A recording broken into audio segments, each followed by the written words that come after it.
કે કોઈના સાઈડ તરીકે ફંક્શનમાં જવું છે તો હસબન્ડ લોકોને છે ને બહેરાવાનો એક જ ત્રાસ હોય છે કે આ છે ને હવે તૈયાર થવા જશે ને એટલે 1 કલાક લગાવવાની જ છે. જ્યારે આ સાડીમાં તમારે એવું થવાનું જ નથી. હું તમને છે ને આને આખી પહેરીને બતાવું કે પહેર્યા પછી કેવું લુક આવે છે, પછી આપણે જોઈએ છે.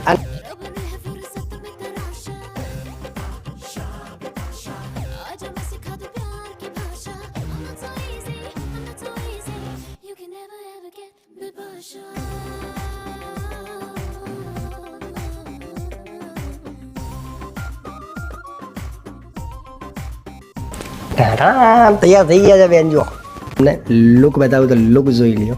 જો આખું ઝરકણનું ડાયમંડનું તમને કામ કરેલું મળવાનું છે આમાં. જો આખું બહુ સરસ મજાનું અને એકદમ સિમ્પલ સોબર ડિસન્ટ લુકની રેડી પ્લેટમાં રેડી ટુ વેર સાડીનું લુક જોઈ લઈ શકો છો. એકદમ ઇકોનોમિક પ્રાઇસ રહેવાની છે. ઘણી બધી કલેક્શન તમને રેડી ટુ વેરમાં કોટીવાળું કલેક્શન બહુ બધું મળી જશે તમને.